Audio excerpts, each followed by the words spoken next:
Another Saturday, another delay due to severe weather, but this time it became before the boys took the stage, and there was no tornado.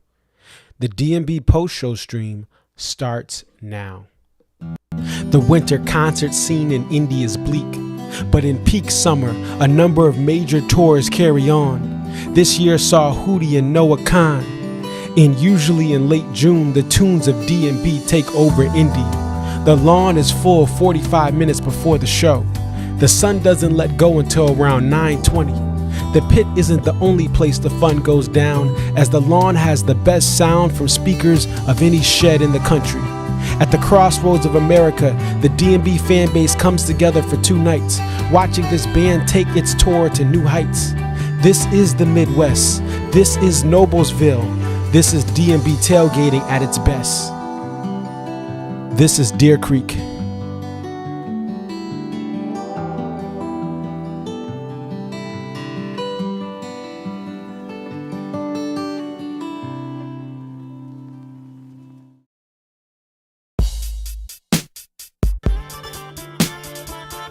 It's your boy Concert Viz 34 back at home. What up, what up? It's your boy Concert Viz 34. Yep, so your boy Concert Viz 34 coming to you here. What up, what up? It's your boy Concert Viz 34.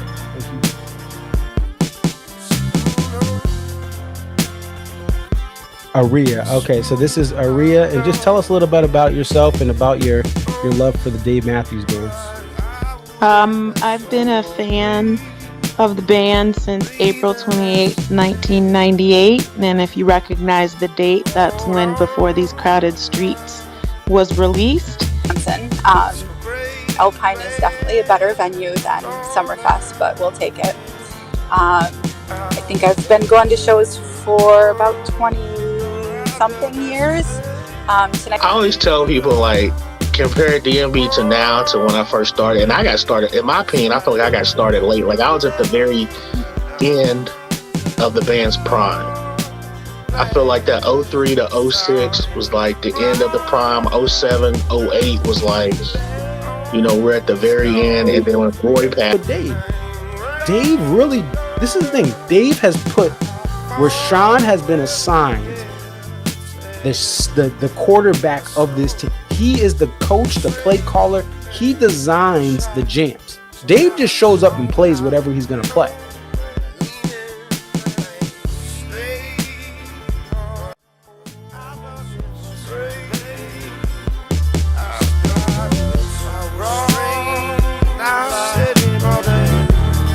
Indianapolis, what up?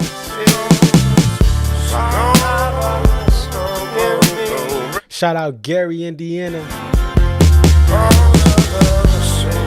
Muncie, what up?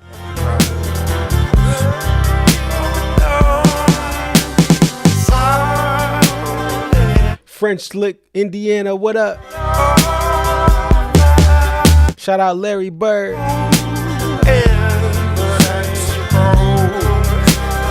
Greensburg, what up? Bloomington, what up?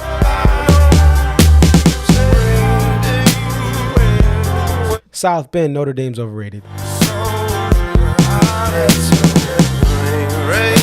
Carmel, Indiana, what up? Shout out UConn women's basketball player Ashlyn Shade. She's from Noblesville. Let's go Huskies.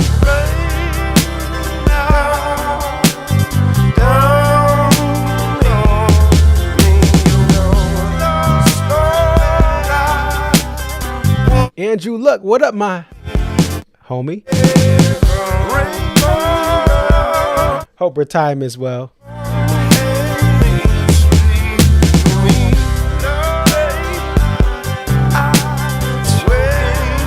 Yo, what up, Samuel? I see you in the chat. What up, Cameron?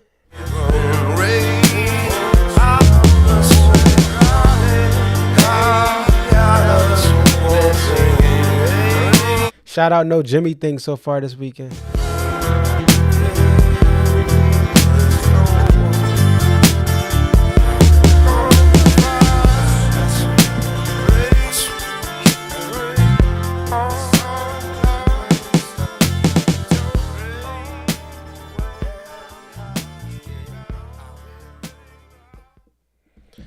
What up? What up? It's your boy Conserviz34. Thank you guys for joining the DMB post show stream. I'm going to get some people on to call in, but what I do want to emphasize is there are varying reactions to this show from the calls and the texts that I've gotten and messages. From everything I've heard, the biggest thing that stands out is that this show felt like a night 2 of a 3-night stand versus an actual Deer Creek night 2, which in some cases people still had the time of their life. In other places people thought, hey, I got to get to that Alpine show, and tickets are still available for Alpine. If you can make it, go to Alpine. Do not miss a Sunday show. And that is something, again, I just want to emphasize here, is that people thought this show was different and unique. Not that they didn't like the show, it just felt different. Spoon was played tonight and people loved that, but just observations of some fans were that some fans went to the bathroom during it, and that's been a growing thing. I was at MSG night 2 last year, and fans did not react overwhelmingly to Spoon as when I heard it in 2013 in Hartford. And even in Hartford, a captain around towards, a couple shows ago in Hartford, I can't remember which year, was it 2016 or 2018? I think it was 2018. They played a captain and the crowd did not react like when I heard captain again in 2013 in Hartford. And so these deep cuts do serve a purpose. I love the fact the band plays these deep cuts still, because there is a contingent of fans who travel to places like Deer Creek to hear them. But there seemed to be a lot of vibes that things were different for some fans. Other fans had the time of their life. You are probably going to hear most of every fan that calls in or gives a video review is probably going to have this was an amazing show. And a big factor in that was, let's be honest, it's the people you're around and the environment here. But I don't want it to be remiss that people felt like this was a night 2 of a night 3.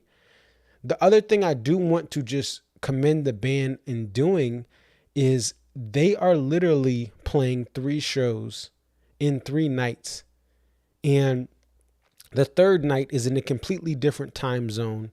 And even though they're probably going to fly there, I'm sure, overnight, they may almost be in the air now to get out to Wisconsin. It still is a harrowing task. I remember in 2018, SPAC Night 2, the next night they had to be in Canada for a show.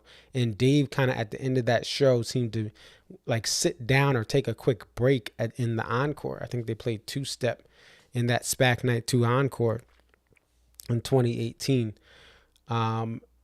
But this was a different show for some fans, and for other fans, this was another night of great music. And this fan base has varying perspectives. And again, I don't think Mark's is gonna come on right now, which is probably for the best. Yeah, Alex is saying do not call Mark. Again, people react differently to this fan base, but I think overall there's some positives here. I do want to point out Spoon was played for the 3rd time this month. This June of 2024 has seen the most ever Spoons in the month of June. At most, prior to this month, were 2 plays of Spoon. And in 2013, I saw one of those 2 June Spoons there that were played. The other thing that I noticed as far as trends here, we had back-to-back years prior to 2024 of Rhyme and Reason being played. And then from there, they did not play it this year. It's a hard song to catch nowadays, but they did not play that. On the flip side, we saw She be played for the second night. She was debuted in a summer tour for the 2nd year in a row at Deer Creek. Last year, the tour debut of She was Deer Creek, and this year, the tour debut of She was Deer Creek. Interestingly enough, I made a video about why I didn't like the song She, prior to learning the parts on baritone guitar and enjoying that. I still say I love playing that song on baritone guitar, but I do not need to hear it at a show, in my opinion. But fans like it. It's an upbeat song. It's a Saturday night song if you're going to play it. There are fans I've heard yelling for it since it came out, and Come Tomorrow first came out. There are fans yelling for She.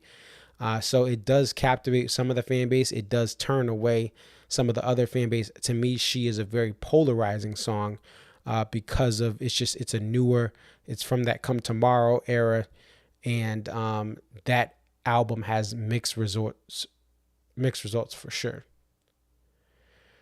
Cameron in the chat says 1,000% a gorge night 2 show. I don't know, Cameron. I don't think you sent a video in, but I told you if you're gonna. Let me just check here, see if we got anything from you. I don't think we got anything, but no worries, Cameron. But like I said, if you do have another show you go to, if you're going back to Alpine, send in a video review like Kumi did, and like we're waiting from Wayne from. And what I want to do now, I'm going to reach out to some of my pals that went to this show. I'm going to start off again with Connor. Unfortunately, we will not have my guy Luke on. He said his battery is low, so he can't get on the phone. Sounds like the call from Backstreet Boys, Black and Blue. My battery is low, for I'm going to a place nearby. Gotta go. But we're Luke did say, let's see what he said. He said, tell the people I say hi and that it was a great show. So that's what he said. We were texting earlier about the weather, and he was concerned about the weather, but the weather did hold up. There was a storm cell that kind of looked like it was going to come, but it went to the north of Deer Creek, and it started to dissipate there. So glad to hear that. Let's reach out to Connor F. and get him on the line here. And then we'll get to Aaron after that. And let me go ahead and call Connor.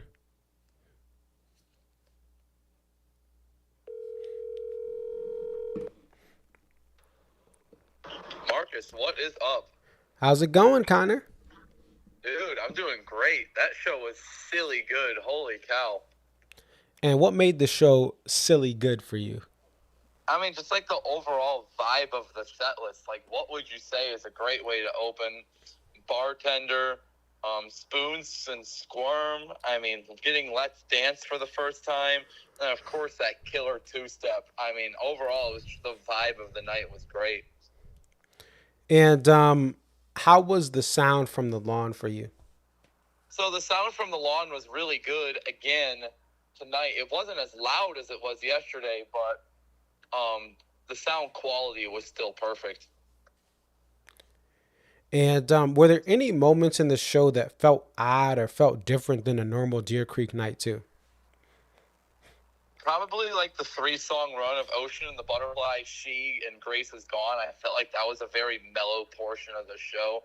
And I guess some people could throw Monsters in there too, but that's my favorite song from Walk Around the Moon, so I'll give them a pass there. But I feel like if we would have just gotten one more like super heavy hitter, it would have felt like a true Deer Creek show. But still, I loved this show. It was great for this weekend.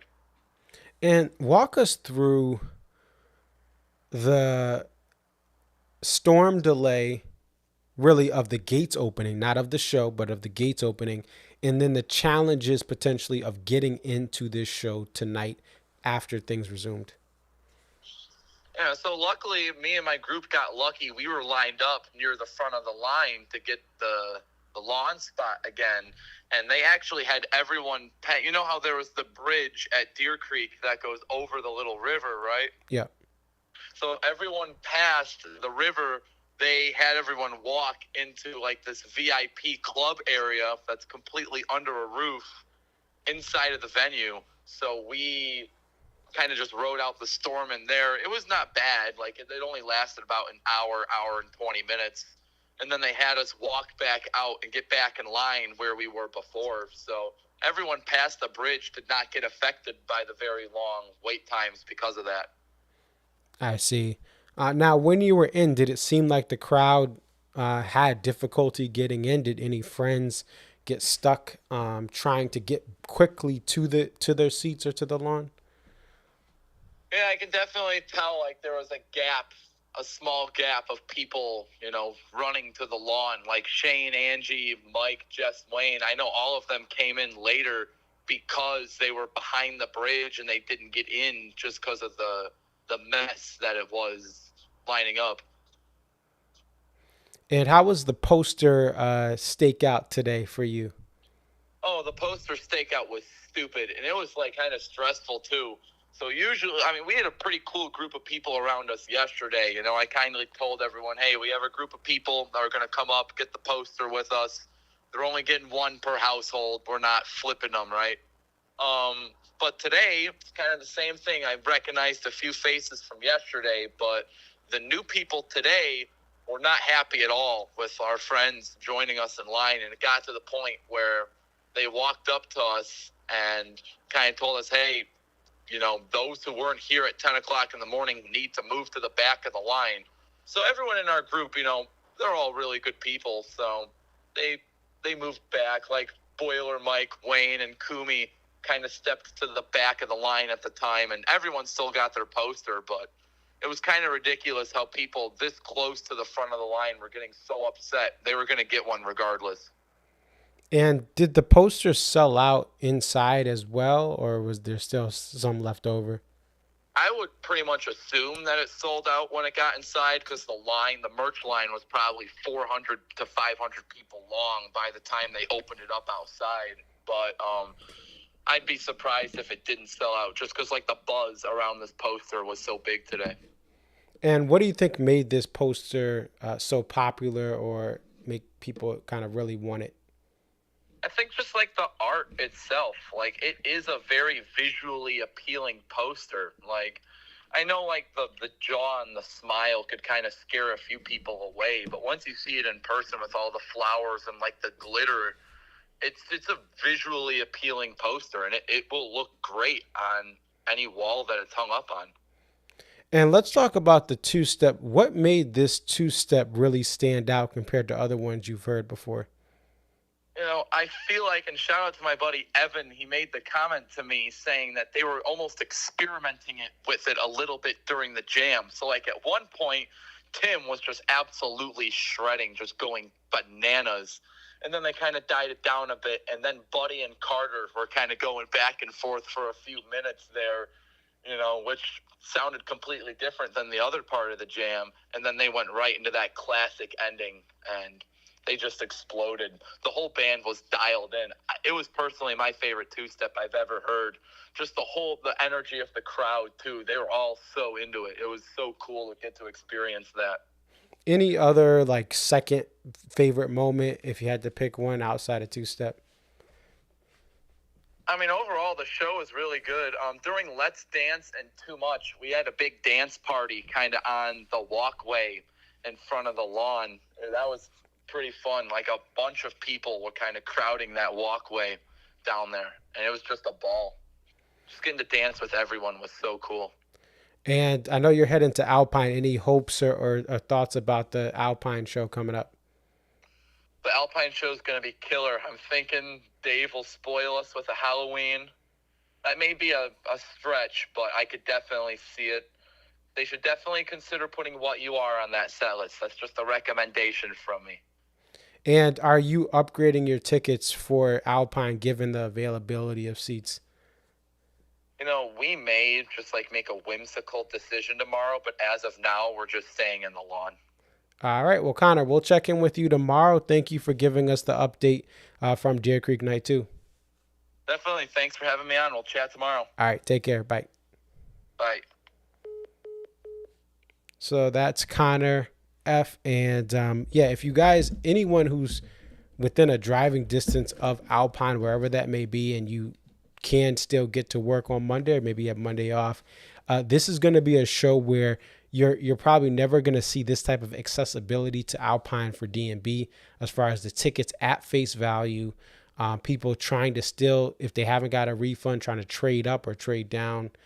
It is going to be a show where you can get a deal or at least a ticket for face value on Live Nation. Whereas the Saturday shows for Alpine typically are the harder ticket. Night one, there's this year and in the 2022 there were tickets still available. It's just a matter of what you prefer, but there were still tickets for face. But the Alpine Night 2 ticket is a hard ticket to get. It's available, it's accessible, but it's much more accessible for this upcoming show there. We're going to call Aaron next, and he also is someone who I like Connor, I caught up with at Alpine Night 2 before they postponed that show. So we're going to get out to Aaron in just a second. Let me take this graphic off for Connor, and don't forget to hit the like button, guys. I see some people are in the chat. You guys are going to be going to Alpine, which should be good. To get that show, never miss a Sunday show. And so let's go ahead. We're going to just reach out to Aaron in just a second. Also coming up, we got Kumi DMB, who you guys have seen earlier in the tour. And then Jessica is hopefully going to get us a video here by the time we end this stream. But let's go ahead and reach out to Aaron. This is Aaron Meyer, who's a Wisconsinite. I'm going to call him right now.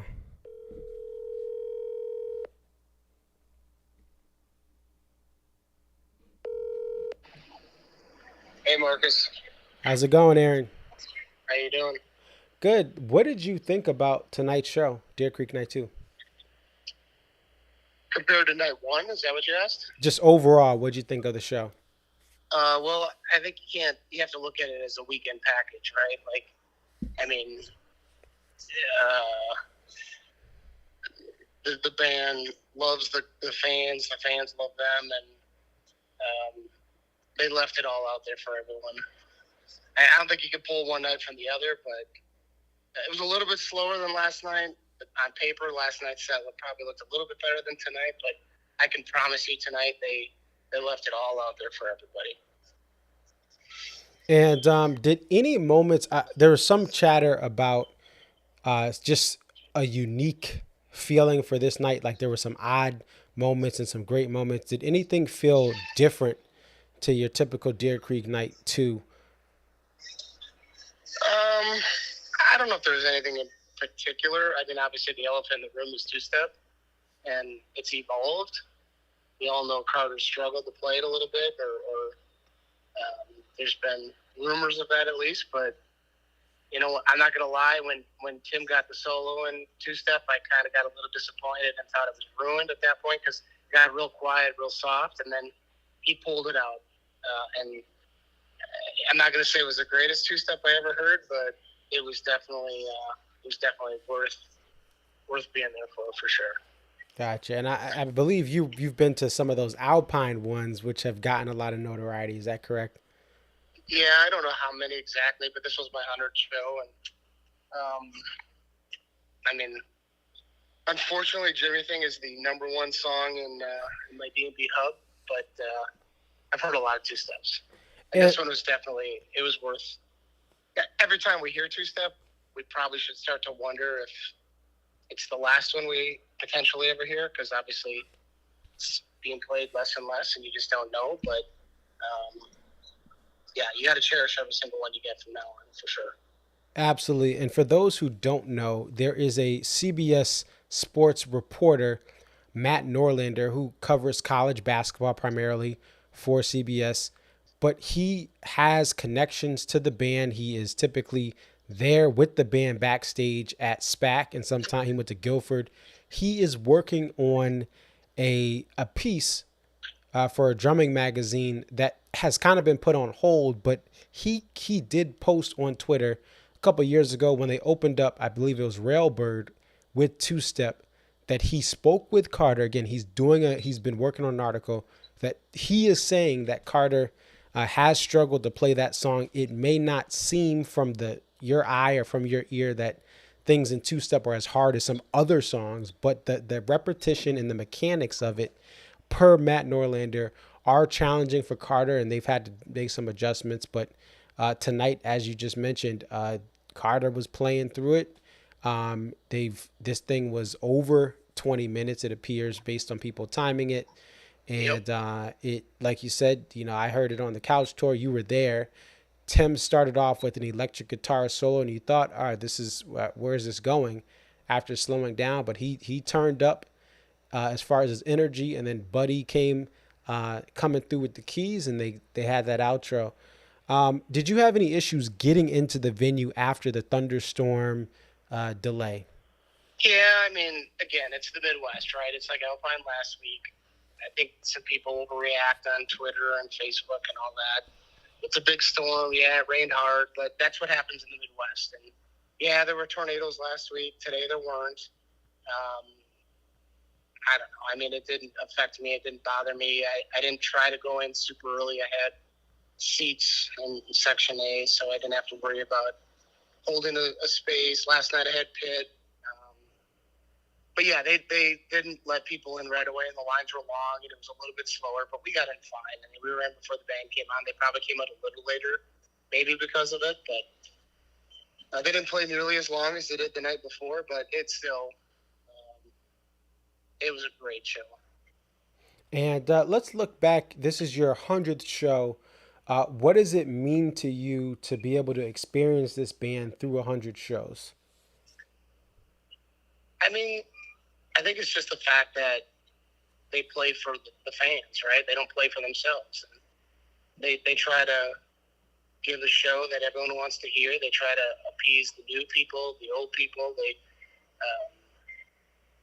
And they pour out every single night. I had some people last night in the pit were talking about how Dave was the only one that seemed to have energy, and people were seeming to quote unquote phone it in. But I would disagree. I mean, yeah, Tim sat a little bit. He deserves to sit. I mean, the guy's old, right? I don't know. I think I don't know if I've ever been to a bad show. So I think they poured out for us every single time, and I've never been disappointed. And when was your first show? Hartford, Connecticut, 2001. Wow. So Fish Tender was on the set list, but it got scratched. So if you were at that show in 01, I was probably about 15 minutes down the road playing street hockey or N64. I was 10 years old back then. So that's funny.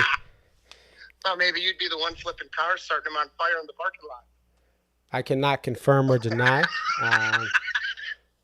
Did I sneak out of my house? The world will never know. But that's very cool. And over the years, has there been any moments where you thought, hey, I'm probably just not going to listen to this band, this change, this adjustment, this era? I'm not as happy. Never once. Never once. I've gotten my kids involved. 2 of the 3 of my kids love it. My daughter's coming tomorrow night to Alpine with her boyfriend. No, never once. And we share one thing in common. You did something last weekend that I literally did this week back in 2018. And that's be an officiant for a wedding of a DMB couple. Yep. I am not married. I tell my wife has her mind, you officiate. You didn't marry. This is not polygamy. Chill. You married me. Anyway, I officiated my friends from college, their wedding. The friend who got me to my first show in 2012 after I refused to go from 2005 to 2011 because Hartford was a bunch of frat boys. I love the band. I don't love the crowd, but I'm wrong. Great fans, at least when I started going. I know before that, who knows. But nonetheless, what did you do last weekend as far as officiate a wedding? How was that? Yeah, so we pulled up, we parked, I had a tailgate, and there were these people getting married. And I had this, we'll call it a unique suit on, and bought it off a certain website online that we'll leave nameless for advertising rights for you. But yeah, it was a special occasion. I was sitting there, and I went over there, and they said, you got to be part of this. So I joined it. They had an officially licensed person, I think, sign everything. But yeah, it was great. The best part about last weekend wasn't that; it was being able to push all the cars out the parking lot in the pouring rain. That's the part I probably find the most enjoyment out of. So you actually were helping cars stuck to get out. Yeah, I mean, front wheel drive in a field when it's raining that hard and all the mud, especially if you don't have good tires, you're not going anywhere. So just a bunch of us were pushing cars in the pouring rain to get under the gravel so they could get out. That's awesome. And I actually saw my sedan as I'm with Jessica and Wayne. Thankfully, they got the 4-wheel drive, and they are experienced drivers in tough conditions. But I saw the literally same make and model that I drive in Connecticut. I saw that on a flatbed, essentially out of commission. So I think about if I would have driven that, even all-wheel drive vehicles, I'm sure you saw them. I saw all-wheel drive vehicles stuck last weekend. I'm like, if I didn't drive with them, or if we got there 15 minutes later, we would have been in some of the mud. Because we got there so early, we got to a better part of the field. So it was intense for sure. I mean, there were tornadoes to the west. I mean, again, it's the Midwest, right? We're somewhat used to that, but and I'm not trying to underplay it by any means. Don't get me wrong, but it rained hard for sure. It definitely did. Any other thoughts as you head up to Alpine? The only thought is just how thankful we should be for this band and what they give to us every time, and how much fun it is. And it's a giant family, right? You walk in the parking lot. I went from tailgate to tailgate today from people that I knew and met over the years. And, that's a special thing that I think we have that a lot of bands don't. Absolutely. And I'll say this, Aaron. I met Aaron last fall, MSG Night 2. You flew in from the Midwest. You had no hotel. You had no change of clothes. On a whim, you bought a flight, and then you were on a plane hours after the show, essentially. We had so much fun. I did not drink anything. I was not under the influence of any sort of thing that you can do to have a little extra fun. I was laughing so hard when we were on that live stream, Mike's live stream. And I'm like, look at me. I'm the cat. We're joking. You guys are like, I hope Marcus gets by you. Or there's going to be by. We had so much fun. And again, I was not, you would, if you saw that video, if you guys saw that video of me, you would have thought I was drunk, but I was stone cold sober, sipping a water. And I was just we had Ted came and everyone. So it is always great to see everyone. The biggest thing I regret about not going to Deer Creek is not the set list. I've seen every song that was played tonight. It's the people. It's the tailgate. It's to be there and see everyone, and then just see that environment more than the set list. Even though, again, it seemed like there was some great stuff. I think the environment of the tailgate at Deer Creek and Alpine are two of the best that you can have. In my opinion, going out to the Gorge. I've been to the Gorge. I've been to SPAC. I've been down south. I still have to get out to the Southern California and get out to Denver. But I still think that Deer Creek and Alpine are the top two in either order, really. Let's give Deer Creek the edge because there's no mud. But and they play there every year, so let's be honest. Yes, that too. But I just think that the environment of tailgating out in the Midwest for those two big venues is special. Yeah. And being in the pit last night, it was 10 people deep or so. You don't have to watch it on the screen, right? So you can see the enjoyment that they have when they're up there playing. They still get it. They still know what it's about. While the band's evolved and some of the songs changed, they're not going anywhere for a while. Yeah, Carter is still drumming away. Here, I believe he's 64, and it's just impressive to see what they put on. Well, thank you so much, Aaron, for being on the post-show stream, and safe travels back up to Wisconsin. All righty, have a good one. All right, take care. Bye. All right, so that was Aaron Meyer. Great perspective there from him. 100 shows, first show in Hafford, 01. Janet Jackson was just actually down here tonight. And so at the Meadows, they're in year 30, their 30th year of that venue being a thing. And this is the picture right here. If you guys can't see, that is Aaron, right, the second from the left there. And then the couple is to your right there. The bride and groom are the two to the right of the picture. And so he hopped in and did this this wedding, and then we saw him literally the rest of before the severe storm sirens went off, tornado warning sirens. Well, the sirens were Live Nation ones that we heard. There were some in the county that went off, but those were further away. So nonetheless, he was dressed up like that, looking sharp, and it was a great time out there at Alpine. What we're going to do next, I'm going to play the Kumi DMB interview so you guys can hear his part 1 and part 2. So I will put that right up here, and that way you guys can take a listen to Kumi. Again, there's 2 parts here that we have for him, and we want to hear what he thinks. So I'm going to step aside, and you guys will be able to hear Kumi right now.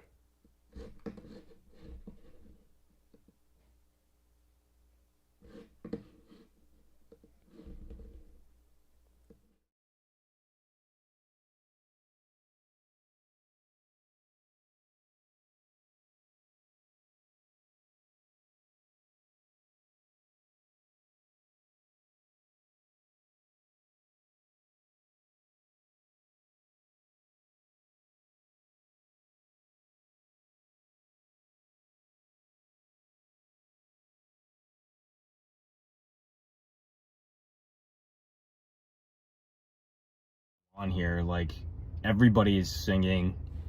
There's so many things happening. There's also guys, I'm gonna play that back. I know there was no audio probably here. I'm listening to this and I don't hear audio, so I think I fixed it. Let's play this back here. What's up? This is Kumi DMB coming to you recorded from the parking lot in Deer Creek. Night 2 just wrapped up. It was a great show. We got some great songs. Energy was high. We were on the lawn both nights, and the lawn here is just something different. It was crowded, like it was packed like an hour before the show started, which is rare, I feel like, for most lawns. But not only that, I feel like there's just so much going on in the lawn here. Like, everybody is singing. There's so many things happening. There's also beach balls flying around.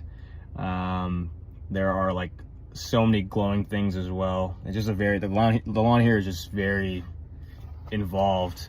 I think the loudest part of the night for me was the So Damn Lucky, the ending of So Damn Lucky, the outro, the thank you part, which I've seen that song in the pit, I've seen that song in seats, but here at Deer Creek in the lawn was the loudest I've ever heard an audience participate in that, thank you outro. So that was really cool to see. We were sitting probably like, we were on the lawn probably like 2 or 3 rows back. We had a really good crew. Everyone was really involved and having a good time.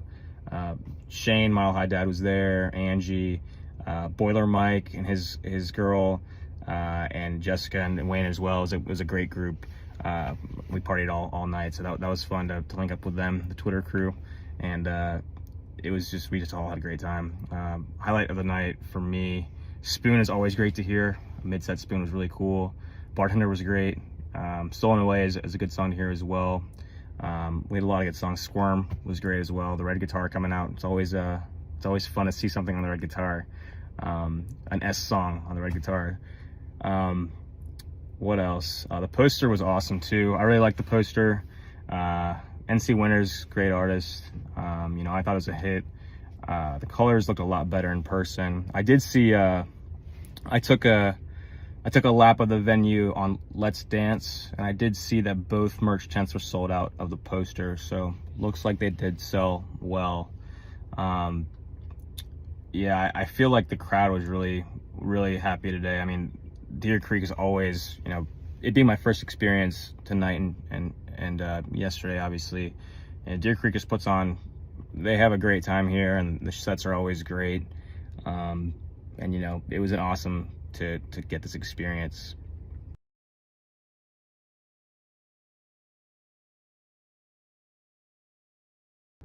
Yeah, the weather definitely scared us for a minute there. It was pouring probably around 4 or 5.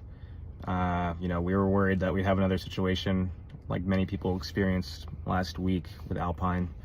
But luckily it cleared up, the sun came out, show went on as planned, so that was great. But the tailgate was fun. I ended up I was at Wayne and Jessica's tailgate, which was awesome. It was great that they had me. It was a lot of fun hanging out with them, and the tents started blowing away, so we had to take everything down and you know, shelter in place in the car. So but luckily we made it out of that, and the show went on. But the tailgate scene here is awesome. I feel like there's a bunch of people tailgating in the lots, and it's like a big family, you know. So it's a really cool experience to come up to Deer Creek. If you have the opportunity to do it, I definitely would recommend it. And the lawn here is just unreal. It's unlike anything else. You know, tonight our crowd around us was relatively quiet. Like, we were able to get, you know, to hear most of the songs pretty well. Last night we were probably like 15 to 20 rows back. And the crowd's a little bit more chatty, but everyone there, I feel like, is still a big Dave fan. It's kind of like the Gorge almost. From my experience, it's like everyone there is so friendly and so into Dave, and everyone's singing along, and it's been a great experience. And yeah, thanks again for having me on, Marcus, and I'll see you at the next one. All right, so that was Kumi DMB. I will come back on the screen. Looking back on the things I've done, I want by you just to run from every set list. All right, there I am. Let's see. I'm waiting for this video to load from Jessica. It's kind of buffering right now, or I think she's trying to send it from the iCloud. There. So I'm waiting for that to come. Speaking of the poster, it's interesting. The poster was very, to me, polarizing. And I wasn't sure if it was going to sell out, but it did. And the crowd, the line seemed pretty long as people sent me pictures. This would not be a poster that I would probably wait in line for personally. But at the same time, it seems that there was demand for this, and it did sell out from what Kumi said in his last statement that we just heard, or his video review part 2. A lot of people were pointing out the facial features of the woman, just like the face, the teeth, and the jaw, like it looks creepy. But this thing did sell out. And if we think about Winters, he made that butterfly for the Gorge, and I believe it did not sell out. They are selling it night 2 and night 3. I think that was last year or 2 years ago.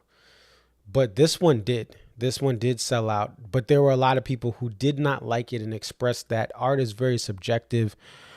People try to, this is always the thing in the poster groups.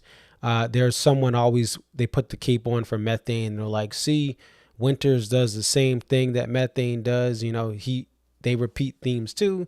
You guys just turn a blind eye to it, but you don't like Methane. And you know, that's the whole spiel of that thing is. And I just think posters like this are better than anything Methane does. The attention to detail, the detail in this poster, even though, again, I wouldn't personally buy it, the detail and the colors and just it seems like this was worked on for longer than your typical Methane poster.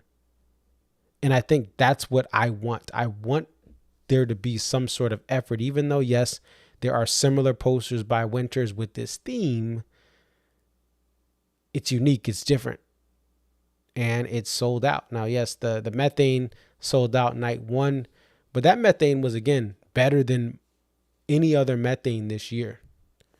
So imagine if they continue to try to become more original. And some of that's because Methane has more posters than pretty much any other artist that's made for DMB. If Winters was making, 7-8 posters a year, we'd want some originality. We'd probably criticize any poster maker that maybe only gets 1 or 2 times a year to make for DMB. If they have 7 posters and a bunch of them are recycling themes, we'd criticize it. But when that's your position, when you are that high volume poster maker, we just want some effort, or hey, pass the mantle to someone else. And that's why people like me are frustrated with Methane and shocked that people are going to pay $700 for a 7 poster season ticket subscription plan. But art is subjective. It's always subjective. It's in the eye of the beholder. So it is what it is. I am still waiting for this video to be uploaded. I'm still waiting. Let me see if they're still up.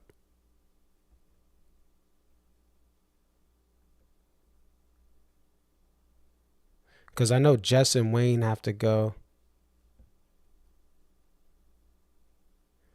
via video.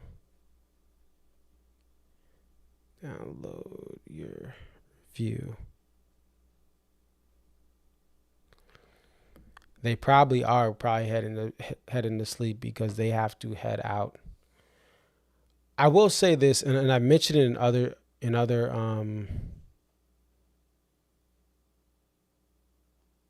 avenues. Let's see, are they still up? Okay, I'm gonna send them a link.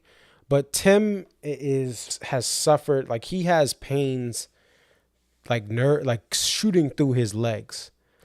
And so one thing that I will not do is, even though you may see them on stage and it looks like, they're not giving this or that, this band goes through the fire and flames of just blood, sweat, and tears to get out to these shows to perform.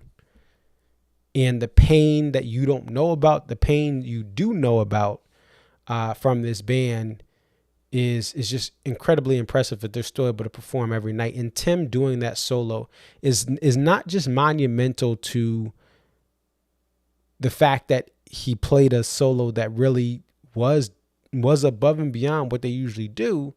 It's the fact that he was able to stand that whole time when he's been going through a lot of different pains here in recent times. And he mentioned that in an interview with Andy Frasco a couple weeks ago.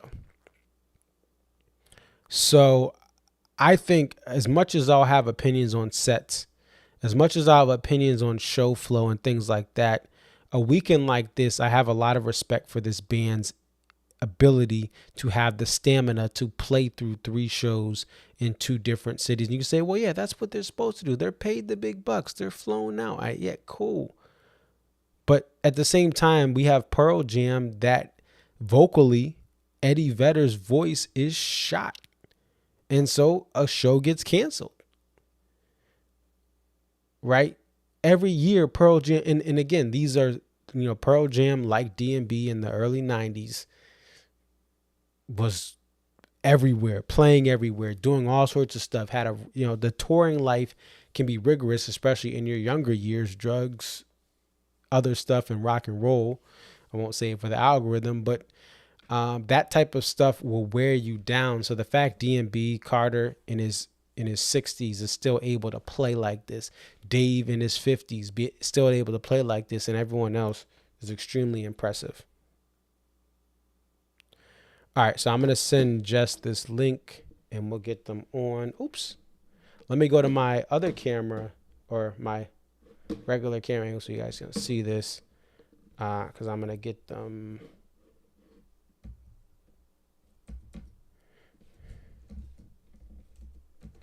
And but thank you guys for being on.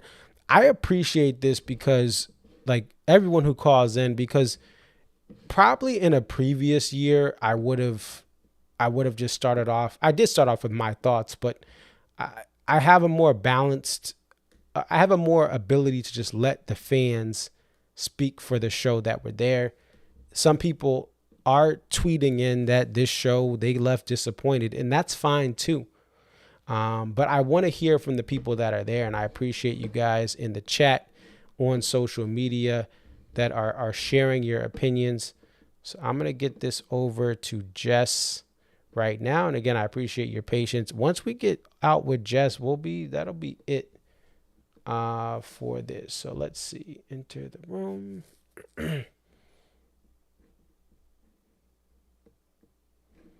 All right, so I will put my stuff on, enable my stuff, and then we're gonna get, I gotta get it on X.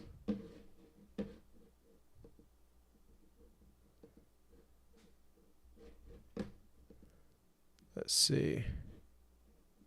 Oh, it looks like my buddy is posting stuff online. Indie Night 1. I think he's posting the stuff from this weekend. Man, they've been busy. So I'm sure he's catching up on the social media stuff here. All right, let's see. I will get this over to Jess because I'd love to hear from them.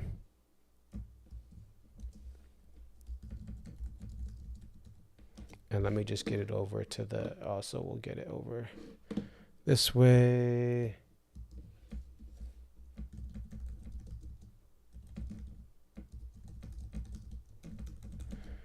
And we'll try to get them in here. And then once we're able to get them in,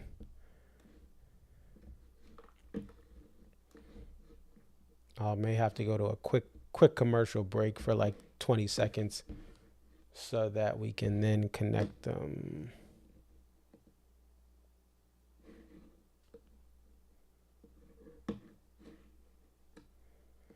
But I appreciate you guys sticking around. I'll be at Goose tomorrow. If anyone's going to Goose tomorrow in Gun Waving, New Haven, I will be there.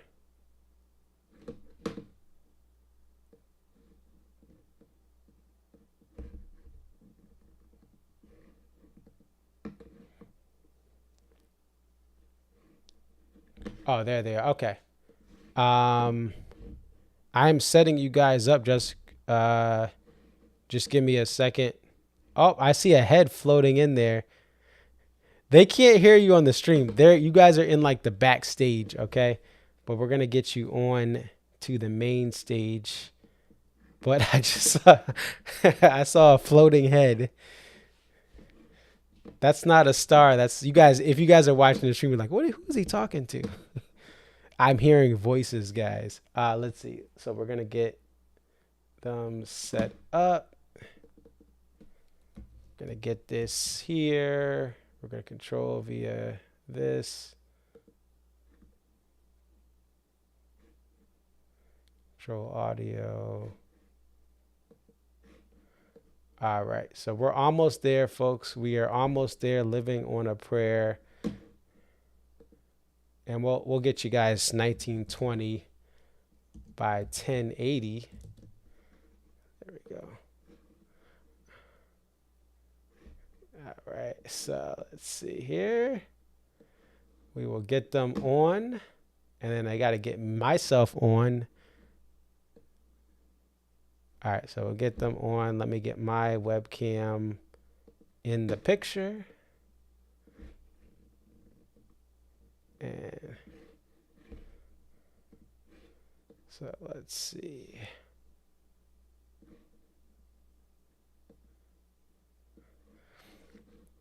All right, so we are going to transition to the interview. You guys will be live backstage in 3, 2, 1.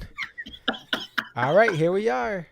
What's going on, Marcus? What's up, Marcus? Oh, you guys got a mic too. Oh, excuse me. This is a professional. Too much time to prepare for this.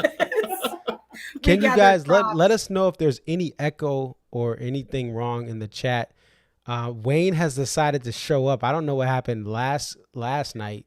Oh, but Wayne, I was disappointed, Marcus. I was hurt last night. What was bad about last night? I didn't get my 3 songs. Okay, so for guys at home, Wayne has been getting 3 songs per show since Alpine Night 1. No, so since Mohegan. Since Mohegan last year, he's had at least 3 songs per show that he's never heard. And is this show 29 tonight? 25. 25. Show 25. You can rent a car with your DMB shows.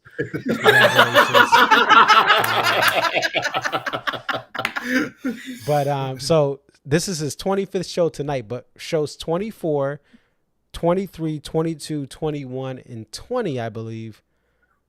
All those shows, you got 3 or more songs that you had never heard before that show. And tonight, how many did you get? None. So you heard every song prior. So you went one. There was 1 new song last night. What was that? 2 new songs last night. 2 new songs. What songs? There's 2. The Idea of You. Yep. And I'll tell you in a second.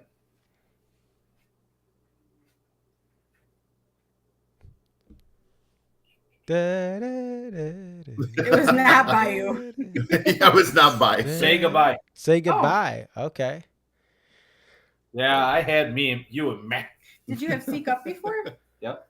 Hey, listen, my wife's first ever show with me last year, we got Say Goodbye, and I was like, no, honey, no, don't listen to this.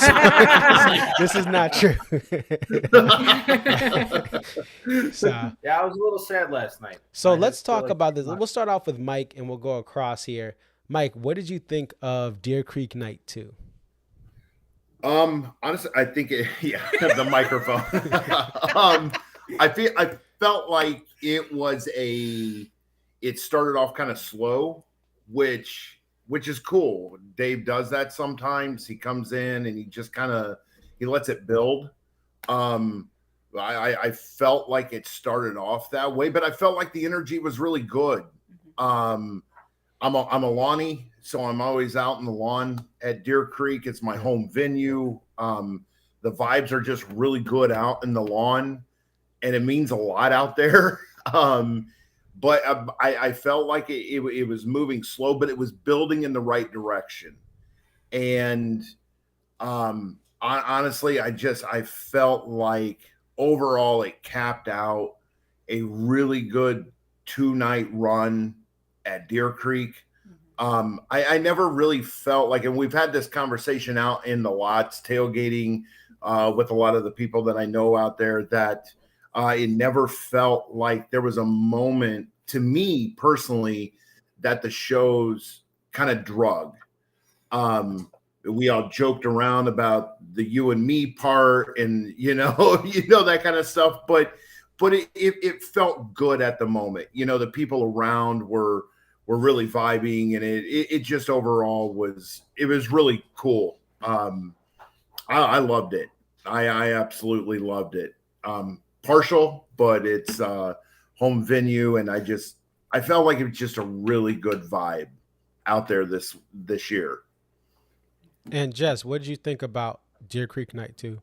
It was another fun night on the lawn. We started in the business park again, waiting on the side of the road to get into the lots. And I think it was about 2:30-ish before we got in today. But it was good. The rain passed. I was a little bit worried that we were going to have a Saturday night repeat of the weather. Got pretty rained on, got very wet, but it was all right. I thought the kind of little jam they had, I think I sent you, between Bartender and Old Dirt Hill was really fun. I think I said this earlier this week, but anyone seen the bridge is really turning into this very cool like opportunity to showcase every band member in a cool way. But it's like the right amount of time. It's not too long to where you're like, all right, it moves, but really highlights everybody's talents, which I think is super fun. I don't know. Just Breathe is cool. It's good to hear his like Dave version of it. So Yeah, with a full acoustic guitar, there's no electric guitar being played over it like Watchtower. What? Huh? Oh, sorry. I think that's great. Free the old school Watchtower. Now, where did you guys? I know Wayne, you usually come to Deer Creek, Jessica, as well, and I know obviously it's your home, Mike. But Mike, where are you able to typically park before this year? Like, was there a lot where if you got there at 12 or? Yeah, no, this year was really weird. Years past, about 1:00 in the afternoon, we've always been able to get into the lots. Okay. There's never really been much kickback or kind of turning everyone away. So that was really odd this year. And the whole thing we were given was that there was not enough staff there. But what was weird is that they said, well, come back and check at 2:30, so I think they were controlling some of that to some degree, which did seem kind of weird. But in years past, I mean, it's been 1:00 on the nails every year that we've been able to get into the lot. But, we dropped, everybody got over to the business park, and then the guys, we all walked across to get our stand in line for the posters, and then all the wives got the cars in right about 2:30 or so both days. So it wasn't huge, but it was just it was very odd that they did it that way this year. And in fact, every time we went by, they told us that the lots didn't open until 4, but the check back around 2:30. So just kind of weird. That was probably the weirdest part about the whole setup this year, because it's always been a really big tailgating scene. I mean, in years, definitely on Saturdays, everybody's always been in the lot around 1:00. Even before that, at times I've known people that have gotten in earlier with no problems. So I don't really know. I mean, what they were telling us was not enough staff, but other than that, I mean, everybody got in, got set up, and everybody started the party, which was cool. Just kind of odd to start off the weekend, especially on a Friday. Yeah. So. And Wayne, did you guys have any issues when the storm passes? They say they're opening the gates at 6:00, like a little after 5. You guys get that alert. Gates will now open at 6. Did you guys have issues getting in? How long did it take you to get in? It took me, Mike, and Sarah a little longer to get in. We stayed back at the cars while Jess and Ange walked up to get a spot and everything else. But everything got bottlenecked up there by the bridge. So, I mean, they could do a little different with the bag checks, because they do bag checks right at the front of the bridge, before you cross the bridge there. And then they check your bags when you go through security anyway. So I think that's an extra stopping point. It just backs everything up. Yeah. I mean, you're kind of it's pointless to have 2 check. I mean. So you saw I sent you some pictures like at 6 when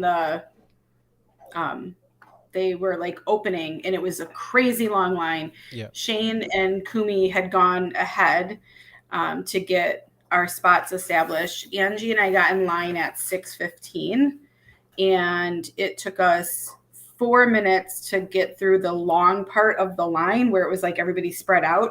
And then it took like 14 minutes to get through the bottleneck to get over the bridge just through the bag check. And then I kind of just hung out waiting for the rest of our group to come. So basically a Jimmy thing. It took as long as a Jimmy thing. You know, Yeah. I love how you guys say bag check, like the Wisconsin. We say Bag check. bag. Bag check. We say bag. You know what we had for breakfast? A bag of bagels. You know what? No Kringles. No Kringles. No Kringles. Oh, Hate is gonna hate. No spotted cow either, Marcus. Everyone on this on the other side of this interview saw my excitement as I had my first Wisconsin or Racine Kringle, and I'm like, this is the best thing ever invented. I told Kumi that I'd get him some. This thing is wrapped around it's like a calzone Danish. What? It's like it's fully, the apple filling is fully encapsulated and it's in a circle. I think like maybe keep the stream focused on the show and not like food review. Listen, we're at the hour mark. The people who don't care, who are sick of this, they've already logged off. They've already put a thing. You spent more time in the post-show stream talking to your friends than the full show. Why do you talk so much? Like that's already, like, at this point we've already lost them. I don't care. We're already moved past so that. it's just the crew that's left. Marcus. Yeah. Because we're friends. Yes. Mhm. Yes. In different states. Yes. See, we met. Kumi was with us tonight. Yeah. Yep. Rains was with us tonight. Yep. Robin's in the chat. Robin Popovich, she's in the chat. Robin. Robin. She said we totally enjoyed tonight. And I didn't post about what I won. Oh. What did you win? Whoa. I'll send you a picture. Wayne will send you a picture because I didn't take one. So on our little trips through the lots yesterday, just kind of checking things out, walking around. We stopped by So Damn Lucky crew and supported the efforts that they do, which are truly amazing. So great people. Like, huge shout out to them for everything that they do. And then we came across a family that had a raffle going for 3. Coming your way, Marcus. Wayne's texting it to you. 3 kind of portraits of band members, Dave, Carter, and Leroy, made out of Legos. Did you get that? So we Not yet. entered into the raffle, and they said if we pick your name, we'll call you shortly after 4 p.m. If you don't answer because you don't recognize the number or whatever, we'll figure out a way to get in touch with you. If you win and you can't take it home, we'll work with you on shipping and stuff. And so they were also announcing, So Damn Lucky crew was announcing the winners of the pit tickets that they were doing as a giveaway, also at 4:00. And so my phone rang at like 4:08, and it was a number I didn't know. And I was like, please do not be the pit tickets. It is so hot and humid. And like, no, I don't like, it was not the pit tickets. I won an amazing Lego portrait of Leroy Moore. There's a sentence I've never said before. Yeah, it was really cool. It was really, really awesome. And they called just as the storm was coming in, so they saran wrapped it literally. It might not go through on mine. I don't know what's going on. It's that U.S. cellular. It's just he's getting all the payback for the Alpine. Yeah, it's all the payback for having good service at Alpine. Why you guys are struggling? Yeah, Wayne had the best service at Alpine. Yeah, I don't even know if U.S. Cellular is available in Connecticut. I don't know how to make this not shiny, Marcus. I'm sorry. Put some powder on. See that? So you have little Dave. We can kind of see it there. And what we're gonna do here is just boom. So I found the post that they had, and oh, look at, he's got it already. Don't need us. Oh wait, it just came through. It literally just came through. So we'll get this. I'm gonna get this saved to. my desktop. But I have this post right here. This was earlier in the day. They said, want to be closer up to the stage tonight. Bring us non-perishables, detergent, body wash, canned or box food. Bring us diaper wipes. Bring us supplies for Dayspring Shelter, a local shelter, and we will put you in the 4 p.m. drawing for the 2 warehouse pit tickets. So this is what I think, a lot of times in this community, you guys see me, right? It's your boy Conservation. Like, you guys see me, you see the people on Instagram who do a lot of great things, but there's so many just genuinely helpful causes that don't have a face behind it per se, or don't get as much advertisement in the community. But these things, from Tailgate Caravan, who I know those people personally, they raise money for some great causes, and the So Damn Lucky crew collecting these things. They're not collecting money, so you're not going to take your money and run. They're collecting non-perishable food items, detergent, body wash, canned or box food, diapers for a local shelter. And, in turn, they're giving away pieces of art. They're giving away pit tickets. I mean, just the idea of giving away pit tickets that are so hard to come by for Deer Creek Night 2. This is one of the hardest pits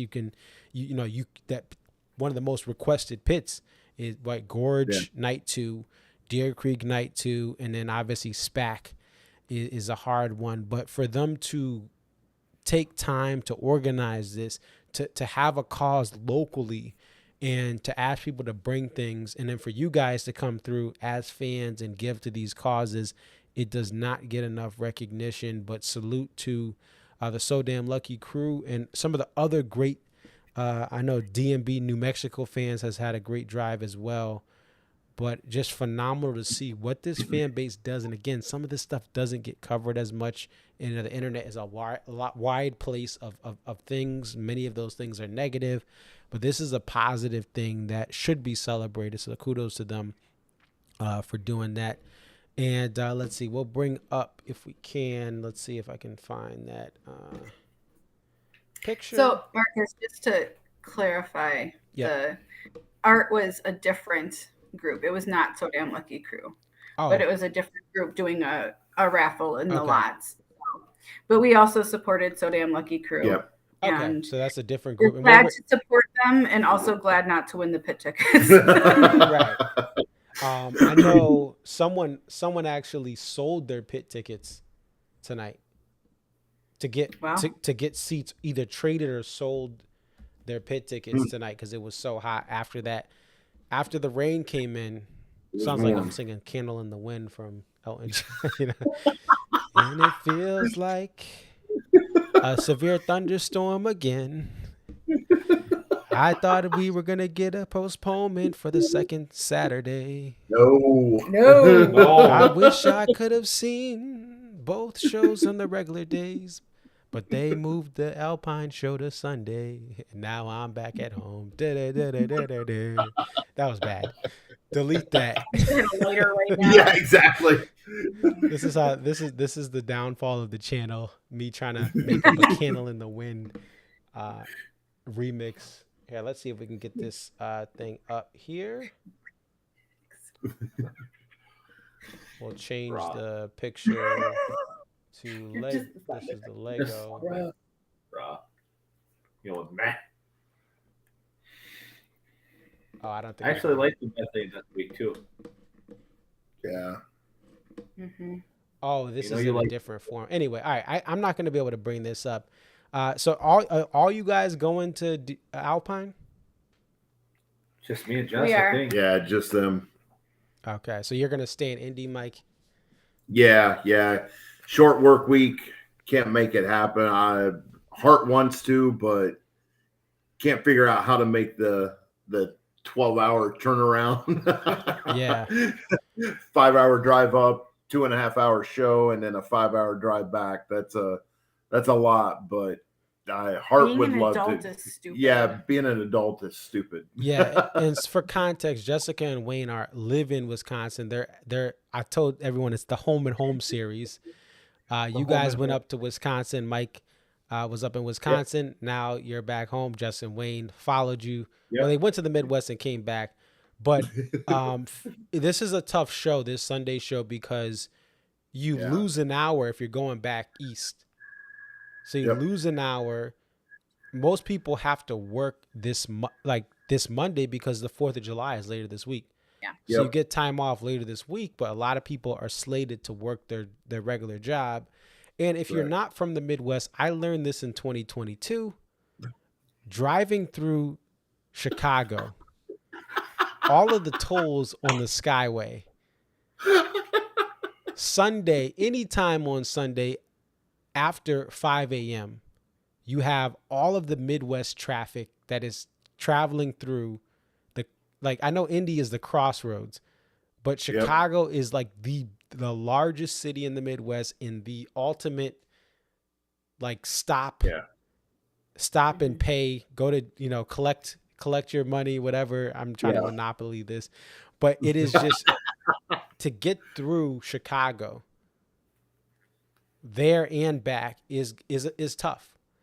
And so it's worse than Boston. And I never thought I would say that because it's 6 lanes.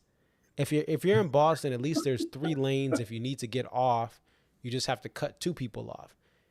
When you drive through Chicago, it's 6 lanes of bottleneck construction. It was supposed to be fixed 30 years ago. It's still not fixed. Yep. And then you have to go all the way up past Chicago. And even when you leave Chicago proper, you get to Keegan and you get to other places. And should I take 41 or should I take 94 or 90? Which should I do? Either way, I'm going to be stuck and I'm paying Illinois tolls. And then you finally get to Wisconsin and there's that runway airport type pavement. You know you're in Wisconsin, and then you got to head up to Alpine. And so anyway, I don't think you guys care about all this, but I learned firsthand in 2022 the challenges of leaving. If you were going to leaving Deer Creek tonight, a lot of people are on the road already, getting at least to the border, getting to Gary, well, not to Gary, Indiana, let's be honest. You don't want to stay there.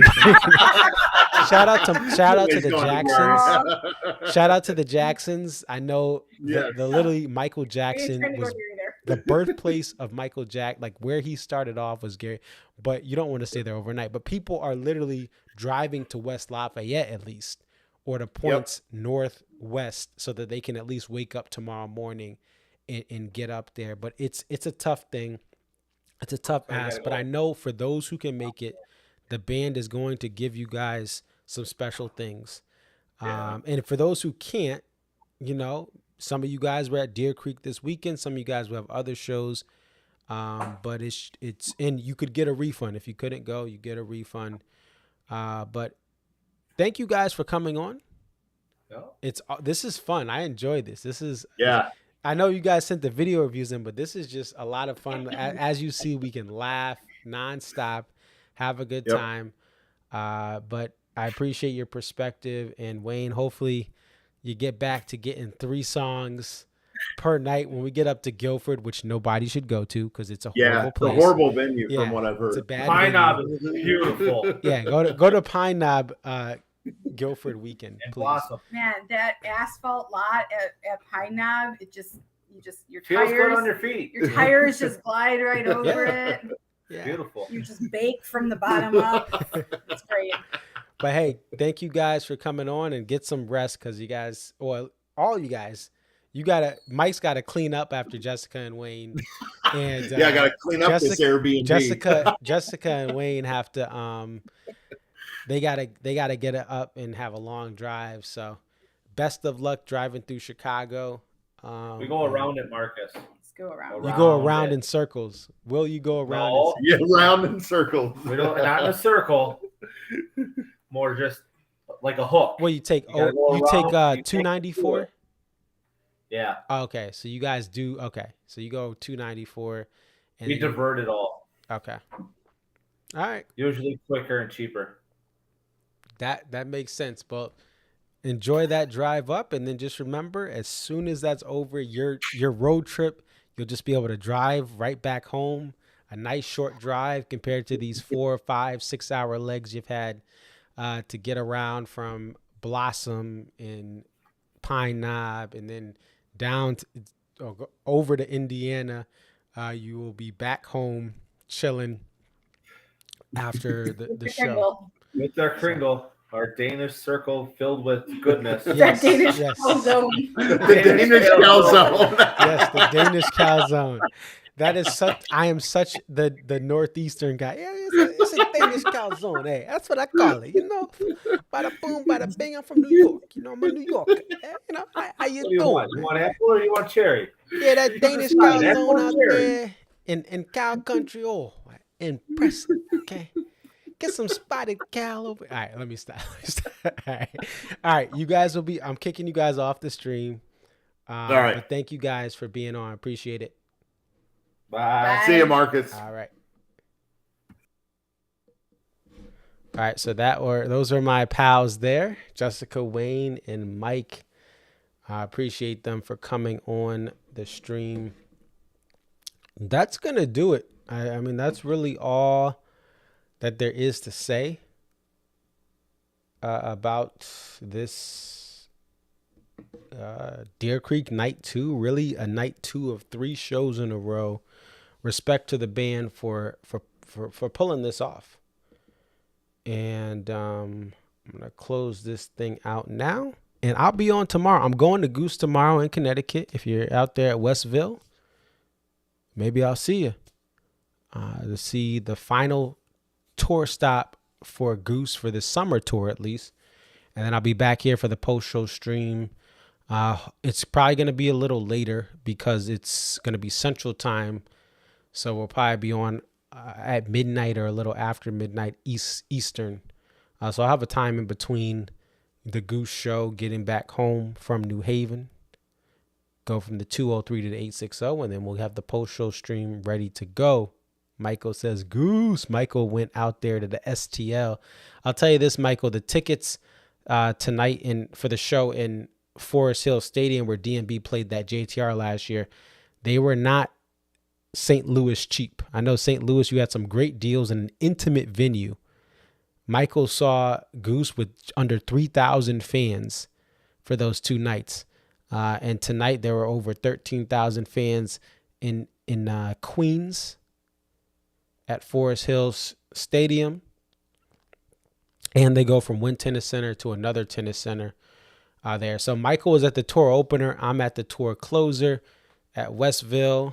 And I'm looking forward to that. But yes, I will get right back to DMB when I get back to the crib. And we'll talk to some people that are leaving the Alpine show. All right, for real, the stream is ending. Thank you guys for your support of the DMB post show stream. Peace.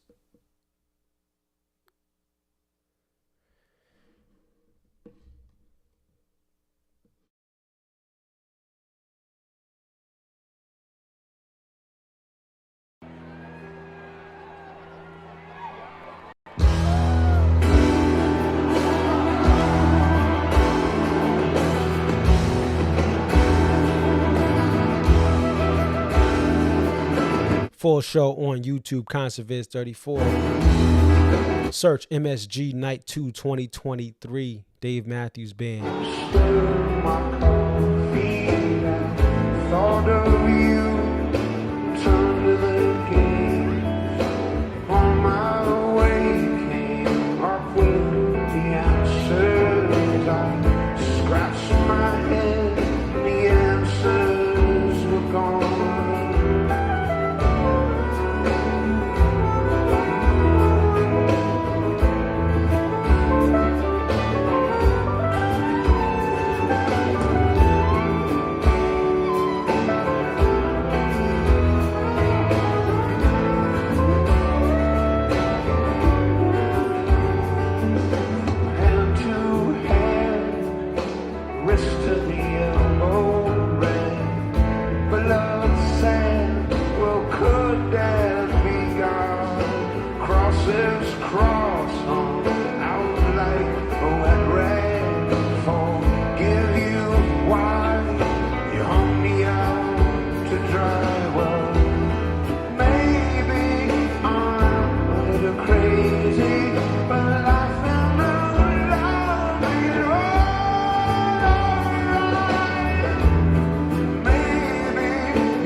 Good night.